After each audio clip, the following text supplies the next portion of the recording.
Oke, Assalamualaikum warahmatullahi wabarakatuh. Hari ini kita akan belajar tentang metafora konseptual. Nah, jadi ini tak ada tanda kurung karena ini ada pemahaman sebelumnya. Dan apa yang kita bahas hari ini adalah yang pertama metafora klasik, kemudian kita beranjak ke metafora konseptual, jenis metafora konseptual, ranah sumber dan ranah sasaran, serta yang terakhir adalah pemetaan konseptual oleh Gilles Falconer ya. Nah, kita akan membahas yang pertama, apa itu metafora klasik. Seperti yang kalau metafora klasik itu seperti yang Anda pahami di sekolah, yakni metafora sebagai majas. Metafora klasik sudah metafora secara klasik ya sebenarnya. Tidak ada penyebutan metafora klasik sebenarnya, cuma ini hanya penyebutan aja biar lebih memudahkan. Adalah metafora yang dicetuskan oleh Aristoteles ya, dan dilanjutkan oleh I.A. Richards tahun 1936. Metafora pada intinya adalah sarana retorika dan untuk menciptakan efek puitis yang tujuannya persuasif ya. Jadi retorika misalnya itu untuk mempengaruhi orang lain, untuk membuat orang lain terkesan, untuk membuat lain merasakan apa, itu adalah retorika ya. Tujuan orang untuk mempengaruhi orang lain, serta juga untuk menciptakan efek puitis ya, efek puitis atau efek estetis dalam puisi. Dan metafora itu terbatas pada bahasa figuratif atau figure of speech. Jadi metafora di sini dianggap sebagai majas. Maka dibedakan dengan simile, personifikasi, dan sebagainya. Sejak remaja, kakak Anto sudah menjadi tulang punggung keluarganya. Ini adalah contoh dari metafora klasik. Jadi tulang punggung itu adalah bagian tulang yang menopang tubuh. Di sini metafora dianggap sebagai sesuatu yang sifatnya figuratif ya, figuratif. Berarti bukan bahasa yang sebenarnya. Kalau di sekolah itu begitu. Bisa juga digunakan seperti ini ya, kamu bidadariku. Tentu yang kamu sebut kamu itu bukan bidadari, cuma seolah-olah seperti bidadari atau berperan sebagai bidadari. Nah, di sini untuk menciptakan efek retorik ya, atau efek puitis, misalnya kepada pacar ya, atau pada gebetan dan seterusnya. Nah, di gambar ini adalah Profesor George Lakoff ya, beliau adalah mantan murid Noam Chomsky. Beliau mempelajari metafora ini sejak tahun 70-an. Di barat itu sudah tahun 40-an sampai tahun 70-an itu memang gencar orang membicarakan tentang metafora. Metafora versi Aristoteles itu diukit lagi, dibahas lagi oleh bidang-bidang seperti psikologi atau bidang ekonomi atau bidang filsafat terutama ya. Dan di bidang linguistik sendiri ada pembahasan tentang metafora itu secara semantik, secara pragmatik. Dan Lakoff itu mengambil sisi psikologis, yakni secara kognitif, tentu karena terinspirasi oleh karya-karya psikolog pada saat itu. Nah, metafora kemudian dipahami dalam pengertian yang sekarang ya. Jadi tidak cuma metafora konseptual ya, tapi metafora sekarang itu dipahami sebagai pemahaman terhadap suatu hal dengan hal lain. Jadi memahami sesuatu dengan sesuatu yang lain. Nah, karena memahami sesuatu dan sesuatu lain, ini tidak terjadi cuma pada bentuk bahasa yang figuratif atau yang disebut dengan non literal, tapi juga bahasa yang non figuratif atau disebut dengan bahasa yang literal. Ya, tidak berarti di bahasa, tapi juga berarti di juga berlangsung di hal selain bahasa, misalkan di seni lukis atau di dalam psikologi ya, perilaku itu juga bisa disebut metaforis ya, misalnya di drama atau di teater ya misalnya ya. Dan ya memang seharusnya seperti itu ya, metafora tidak berhenti di bahasa. Jadi Metafora konseptual di sini kalau khusus dalam bahasa itu menganggap simile, personifikasi, alusio, dan seterusnya itu sebagai majas perbandingan yang bagian dari metafora. Karena tidak lagi dianggap sebagai figure of speech, cara berpikir. Nah, misalnya ini yang juga figurative language ya, dia anak emas majikannya. Jadi karyawan seorang babu atau seorang buruh ya sebagai anak emas salah satunya ya, dia anak emas kan lah. Atau contoh yang sangat literal begini, Indonesia adalah salah satu negara berkembang.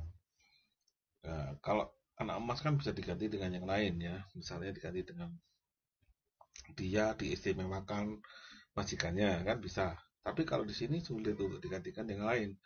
Indonesia adalah salah satu negara berkembang. Karena istilah negara berkembang itu saklek, sudah beku ya. Jadi tidak, kalau kita gantikan istilah dengan yang lain itu juga cukup sulit ya kita mencari padanannya. Indonesia adalah negara yang cukup maju pesat itu misalnya ya kan, juga bukan ya, disebut saja development country ya, negara berkembang, bukan developed country ya, negara yang sudah maju ya itulah. Nah, polisi itu naik pangkat. Pangkat itu berarti seperti level atau seperti tangga. Ada tangganya, semakin tinggi maka semakin bagus ya. Itu salah satu contoh dari metafora. Cara berpikir manusia itu tinggi itu baik dan merendah itu jelek. Nah, oke. Di sini harus dicamkan bahwa metafora adalah cara berpikir dan tidak cuma terletak dalam bahasa. Cuma bahasa itu memang menyimpan banyak sekali pemikiran-pemikiran manusia yang lengkap ya, lebih lengkap dibandingkan dengan misalnya gerakan atau tindakan ya. Oleh sebab itulah kajian metafora banyak yang dititikkan ke bahasa walaupun itu bidangnya psikologi atau filsafat ya.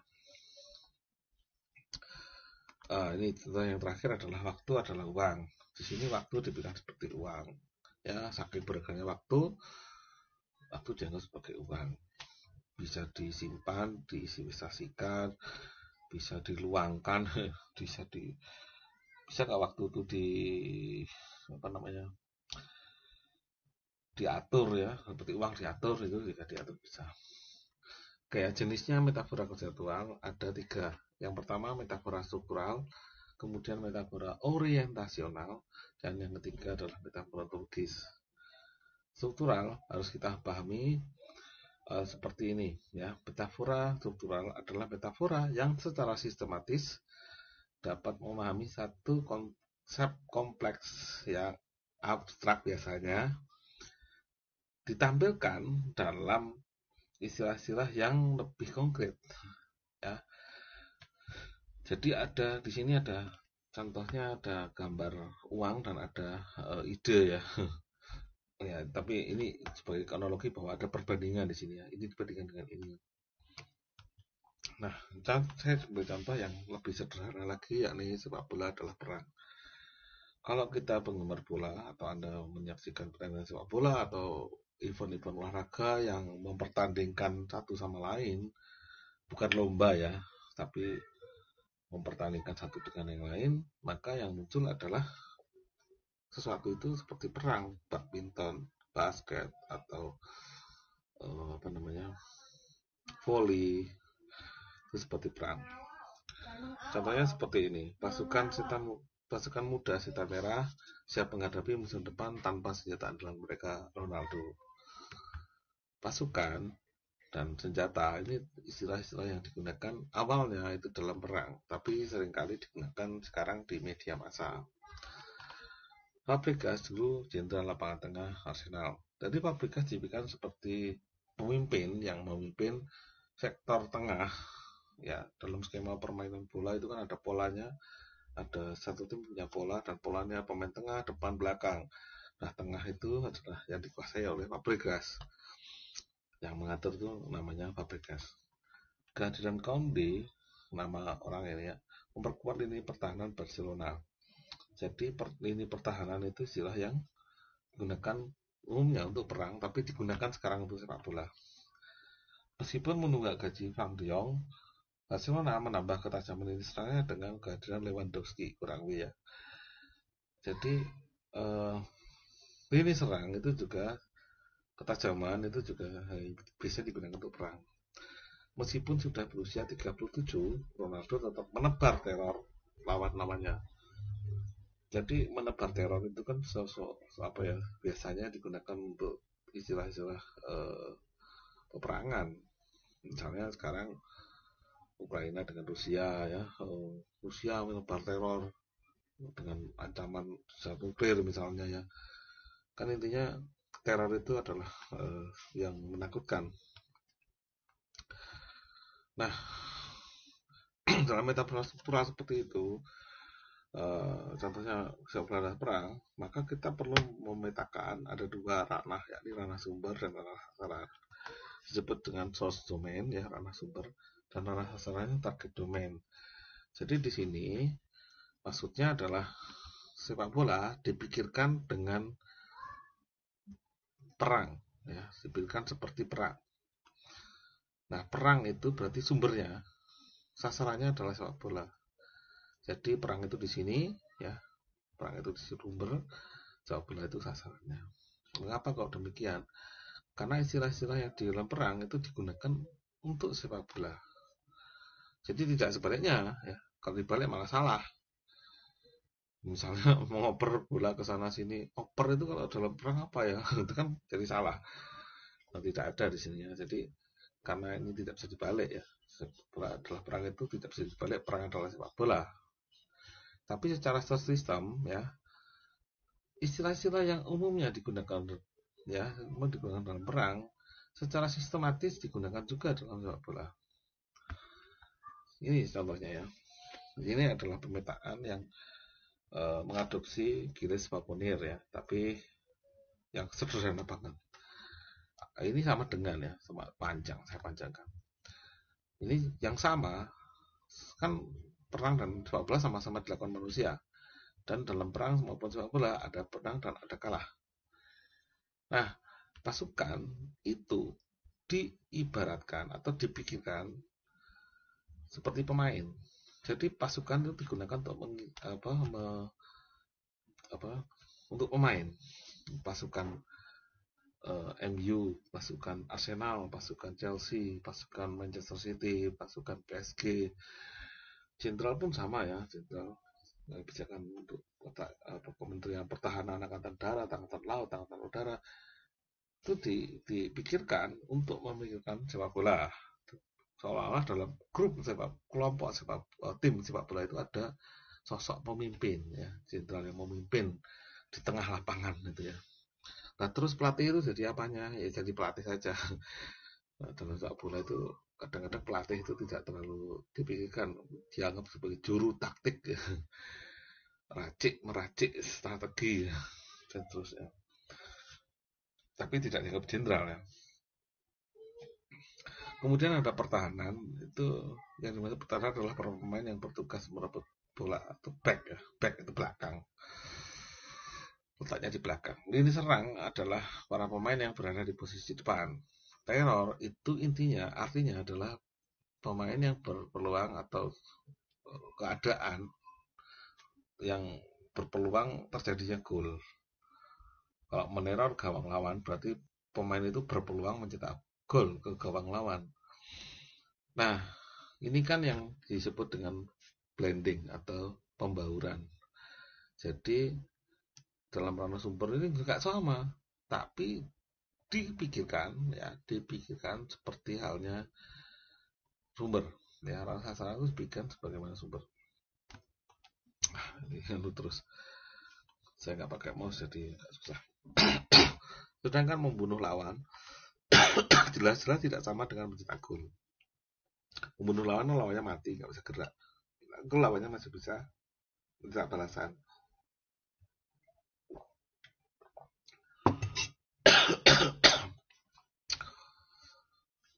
Kemudian ada siang, pagi, siang, malam. Kalau perang itu tidak mengenal waktu ya. Bisa dilakukan kapan saja. Sedangkan sepak bola terbatas pada 2 kali 45 menit. Bentar, saya pause.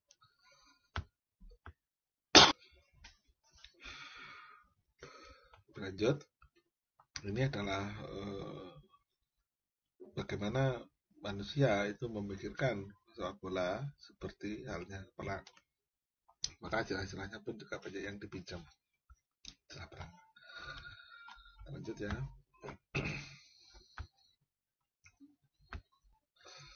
Sedangkan metafora internasional itu apa? Kita akan lihat. Metafora internasional adalah metafora atau pembandingan figuratif, sebenarnya figuratif ya, atau tidak figuratif juga bisa sih sebenarnya, yang melibatkan spatial relationship, hubungan-hubungan spasial. Spasial itu berarti arah ya, direksi. Hubungan dengan space ya, space itu ruang ya, bisa atas bawah, depan belakang, ya, in out ya, masuk keluar, on off, dan depan belakang. Seperti ini ya, metafora naik adalah baik dan turun adalah jelek.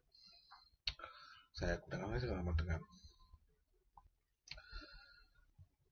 Andi jarang belajar, nilainya turun. Yang dimaksud turun itu kan tidak turun Andi turun telangga, bukan ya, tapi nilai-nilai itu turun. Padahal nilai-nilainya cuma berkurang, bukan turun. Cuma penggambarannya turun. Jadi turun itu dianggap sesuatu yang di bawah itu dianggap jelek. Turun berarti turun ke bawah ya. Turun berarti kan ke bawah, berarti dianggap jelek ya. Andi jarang belajar. Kalau kita gunakan istilah terjun bebas ya, terjun bebas berarti turun banget ya.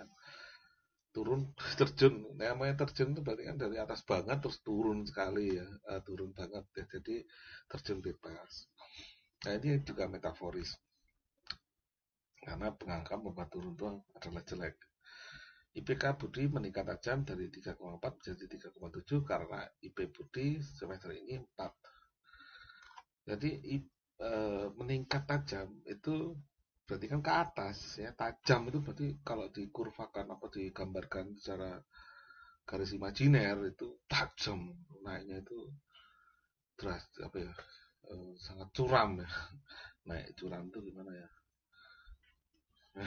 Oke ya, ini gambarannya lebih lebih jelas lagi, meroket ya. Meroket tuh biasanya roket tuh ke atas bukan ke samping, dianggapnya tuh ke atas kalau roket. Dan istilah meroket itu seringkali digunakan dalam uh, fluktuasi harga, untuk melihat fluktuasi harga. Meroket, terjun bebas, apa, kemudian longsor, terjatuh dan seterusnya. Nah, ini juga metafora rasional, yakni depan itu baik, belakang itu jelek. Contohnya bagaimana? Indonesia selangkah lagi menjadi negara maju. Maju berarti kan ke depan, dan depan itu dianggap baik. Orang harus berpikiran maju, maju itu depan, jadi berpikiran maju itu kan juga baik. Padahal kalau maju ya maju aja. Ini sifatnya positif, tapi ya sebenarnya rasional. Ini gambar tulisan di sini keliru ya. Ini keliru ya. Banyak kemajuan yang dicapai pemerintah. Indonesia mengalami kemunduran. Nah, ini kalimat-kalimat yang biasa kita lihat, bukan kalimat yang aneh, bukan orang apa, bukan metaforis ya. Metafora klasik itu sulit untuk melihat ini. Tapi kalau dengan metafora internasional lebih mudah untuk tahu tentang ini. Pejabat tidak mau mundur itu juga sama. Nah, ini contoh yang lain. Perkembangan kasus Harun Masiku masih jalan di tempat. Jalan di tempat itu berarti apa? Stagnan ya. Jadi kan maju itu bagus, ada perkembangan maju bagus, kalau mundur kan jelek. Tapi ini jalan di tempat berarti masih stagnan. Nah, yang terakhir adalah metafora ontologis. Contohnya ini ya. Jangan mengarungi lautan karena karung kan mengarungi pakai karung ya. Lebih cocok untuk beras. Ya, intinya adalah metafora yang memuat dari abstraksi. Yang abstrak-abstrak itu ya, misalnya ya emosi, aktivitas atau ide ditampilkan dalam sesuatu yang konkret. Misalkan aktivitas itu sebuah objek, itu kan lebih konkret. Aktivitas kan kita sulit untuk melihat. objeknya diem itu kan lebih gampang untuk dilihat substansi kontainer atau wadah serta orang. Kontainer itu wadah. Contohnya, I don't need Google, my wife knows me everything. Ya. Jadi kadang orang itu menganggap Google itu tahu segalanya, tapi orang ini menangkal. Yang lebih tahu segalanya itu istri saya. Jadi itu juga termasuk apa, metafora ontologis.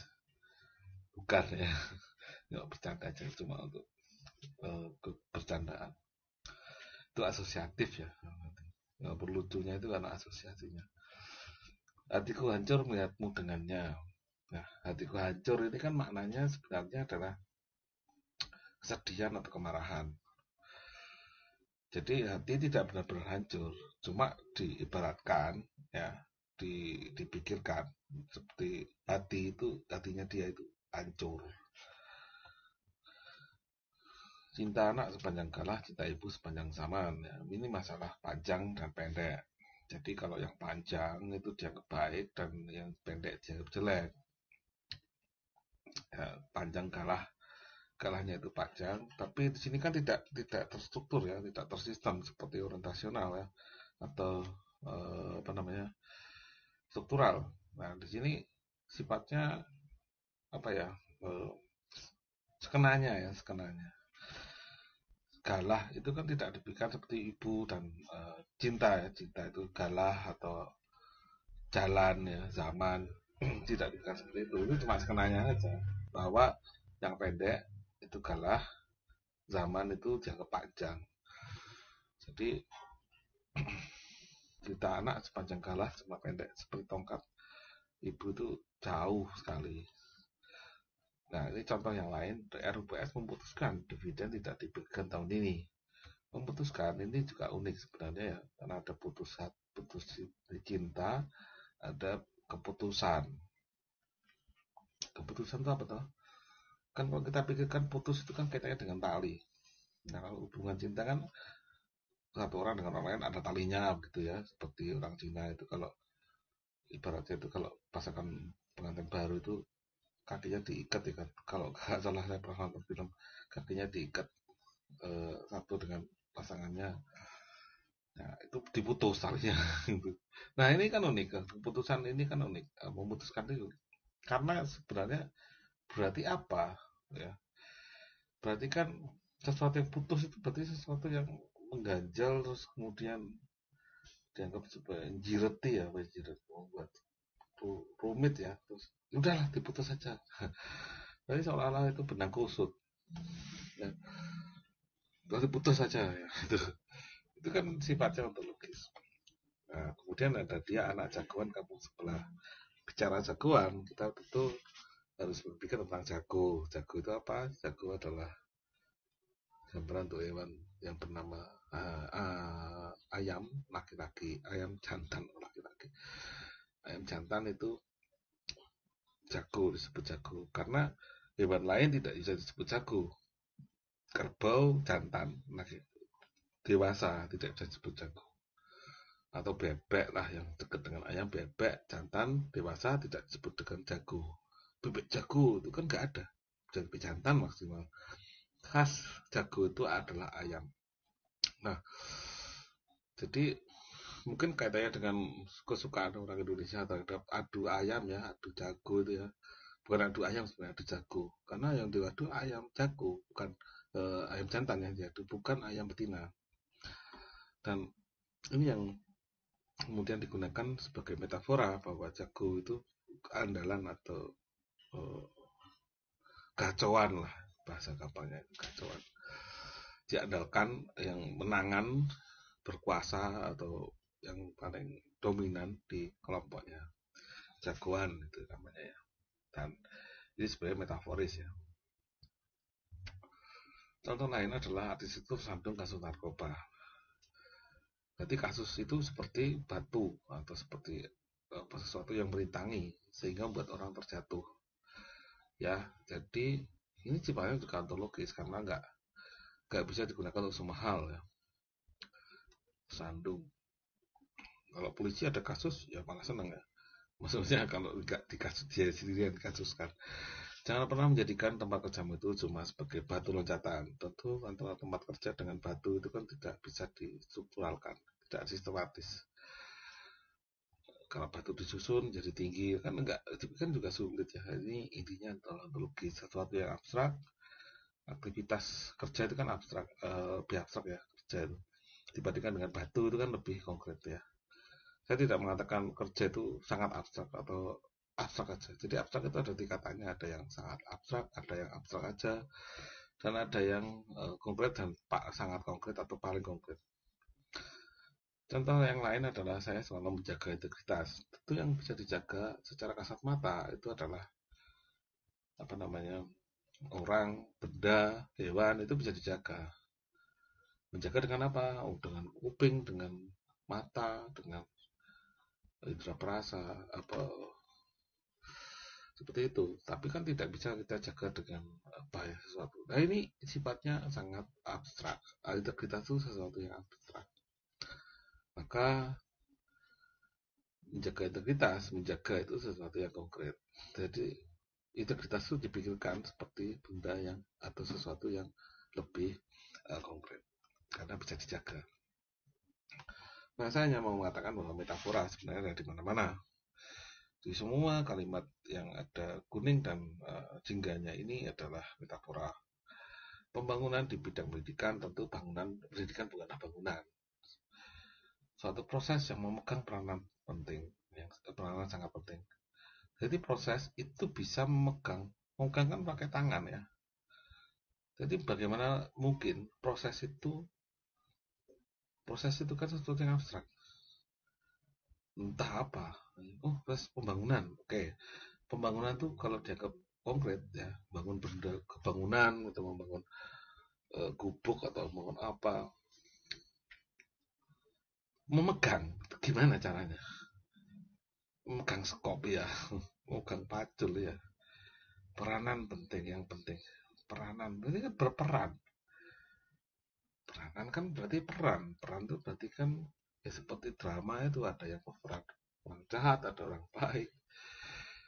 Peningkatan kualitas itu berarti kualitas itu seperti peningkatan itu ada tingkatannya. Kualitas itu ada tingkatannya, ada yang tinggi, ada yang baik. Tinggi itu baik, rendah itu jelek, ya kan seperti itu. Sumber daya manusia. Jadi manusia itu seperti sumber, sebagai sumber yang punya daya. Kan unik ya, sumber itu kalau kita dipikirkan nggak usah pakai konteks, itu sumber itu berarti apa? Mata air kan, keluar airnya itu sumber. Jadi, manusia itu dianggap sebagai sumber, isinya daya. Kan sumber daya alam, sumber daya manusia. Kemudian pendidikan merupakan upaya. Jadi pendidikan itu dianggap seperti upaya, sebagai upaya mendidik, mempercepat pengembangan potensi manusia. Percepat berarti kaitannya dengan waktu, pengembangan itu berarti kaitannya dengan bunga, dengan potensi manusia. Jadi manusia apa yang dipercepat potensinya? Ya inilah bahasa-bahasa kiasan yang secara tidak sadar sebenarnya, atau bahasa metaforis yang tidak sadar ternyata ada di kehidupan kita sehari yang terkadang seringkali tidak dianggap metaforis. Padahal ya aslinya metaforis ya kalau dipikir-pikir. Oke ya, ini ada kalimat dari Miles Cyrus. Life is a climb, but the view is great. Jadi hidup itu seperti mendaki atau seperti manjat tebing ya. Tapi view-nya, pandangannya itu luar biasa besar. Luar biasa hebat, luar biasa menakjubkan. Tentu ini metaforis ya. Artinya kalau Anda itu belajar suatu ilmu, semakin Anda mendaki semakin tinggi, maka hidup ini akan lebih indah untuk disaksikan. Demikian Tuhan juga sudah memberikan isyarat bahwa orang yang berilmu itu adalah orang yang ditinggikan derajatnya. Itu. Terima kasih sahabat semua. Wassalamualaikum warahmatullahi wabarakatuh.